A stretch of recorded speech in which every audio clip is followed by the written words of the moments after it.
Hi guys, it's Tracy here. I'm going to get my Proctor meeting to where I need it to go. Hopefully this video will help you guys out. I do want to go ahead and state one of the obvious things, and that is that at the end of the video I'm going to ask you to fill out a survey for me. It's basically an attendance requirement, and I know that when that happens some of you feel like it's a trust issue and we don't trust that you're doing your job and treating you like a professional, and I just want to be totally honest and say that's not the case. I need to make sure that I take attendance for our school's accountability purpose, and so it's not that I don't trust you or anything like that. It's just part of what we have to do to make sure that we have gone through correct iSTEP training. So if you take a look at the slide in front of you, you're going to see that I have all the materials that are going to be placed in your mailbox, and those will be placed in your mailbox on Friday afternoon. That way you have some time to look at them. Just a few quick things. You're going to see that there's the schedule, and that should pop up any second now. This is just a reminder of what our schedule will look like. Remember that we are testing math, iSTEP during STAR. And again, the reason for that is because our 10th grade math students are in a variety of classes, so we cannot test them in their current math class. English and science will test within their classes. As you can see, we did add an extra STAR onto Wednesday, which will be a 45-minute STAR in length. Let me go back here. You can also see the makeup form. Every day when you test, I would like for you to record if students are absent. You can see that on this form, you're going to have a spot for your teacher's name, and listed down below, you'll see that there's a spot for you to write the student's name and then which session they're absent. I have something that looks very similar to this for English as well as for science.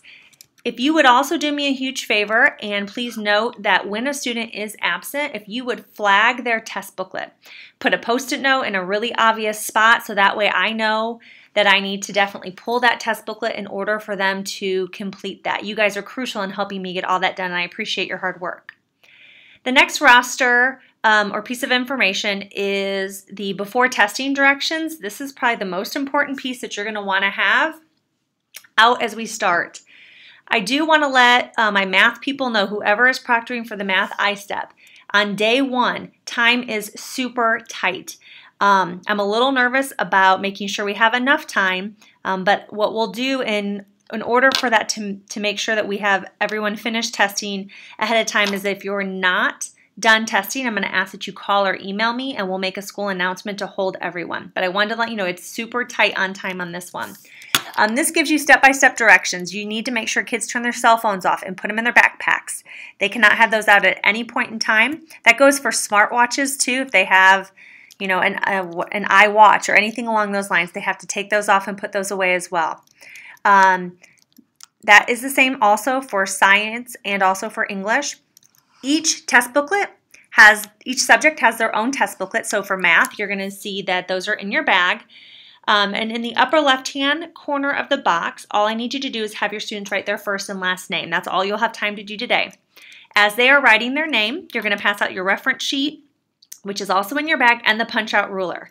They can have scrap paper, but it is really important, and it says it in the directions, that they have to record their information in their test booklet for it to be counted. So what I would like to do is to maybe not give them a ton of scrap paper unless they ask for it, because we need them to put their work in their test booklet. Then you can kind of go down and read the rest of it. If they have a barcode label, we need to check their birthday and the spelling of their name. If everything is good, then there's nothing else to do. If something's wrong, then I'll need you to let me know. There are going to be some students who don't have a barcode. They either moved in after we submitted the stuff to the state, or maybe it was just an error. For those students, they are going to have to bubble their name in on their Scantron, but don't let this delay the start of testing. We can pull them at any point in time during the window to get this done. So the most important thing is that they just put their name on their booklet. And then as you scroll down, you're going to see how much time is for the directions and for the math test. And then the same thing happens for English as well as for science and social studies. On day 2 of the math, going back, this will be on the back of the direction sheet that I give you. Back in that upper left-hand corner, box 1, on the second day, we are going to have them write out what math session it is, our school corporation and also what our school name is. So if we can just double check for me that once you collect those math booklets on day 2, that all of that is written correctly, that would be a great help to me. All right, going back.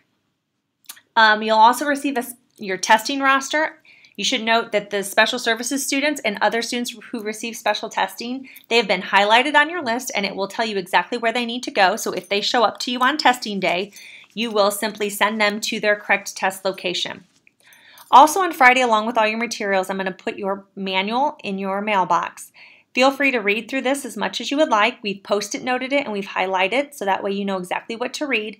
Those must be returned at the end of your testing sessions as well. So when you're proctoring the test, use a timer.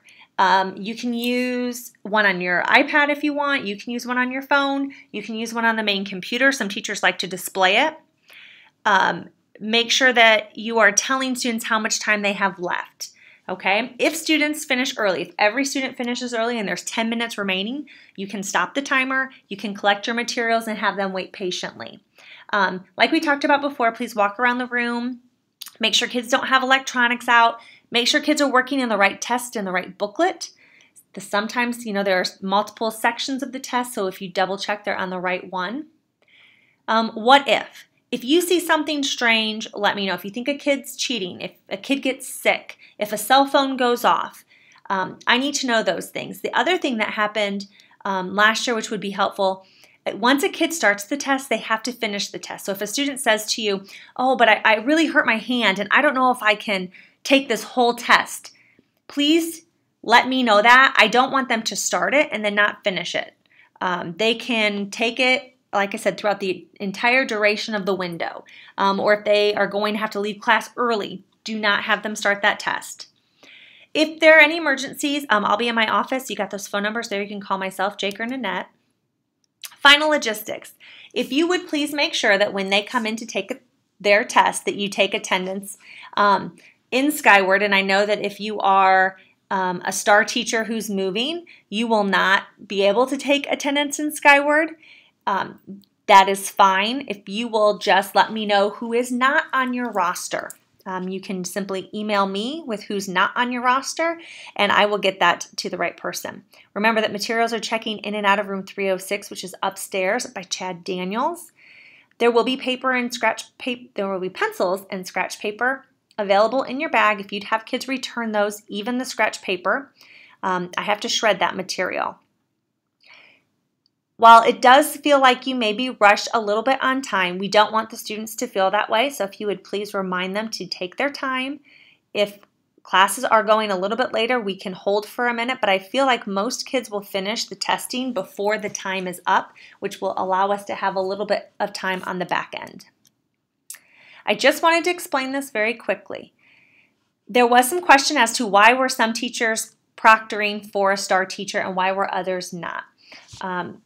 Marcine Hensley had met with me and Jake Short several times to talk about what would be the best testing environment, and the math teachers really wanted to have some ownership of this particular testing window, and so that's why. So you'll notice that if you have an arrow over here, you're the iSTEP proctor. So Marty Mills, Wes Dotson's going to go to Marty Mills's room in room 262, and Mills is going to go to Dotson's room in room 326. So we're flipping. And the reason we flip teachers and not students is because it's much easier for one teacher to move to a location than to try to send 25 kids to a place they may not have ever been. Okay. The only other thing I have for you is that on Monday, remember, it is a frozen STAR. And so students will report to their testing room, which means as a proctor, you have to report to your testing room as well. And you'll have your roster that you'll take attendance with. You can introduce yourself to them. And we have a presentation for students to go over on Monday, and I will send this link out as well. It just goes through some of the logistics for them to hopefully ease their mind. As soon as it opens. There we go. So there are just a few things for you to explain to the students.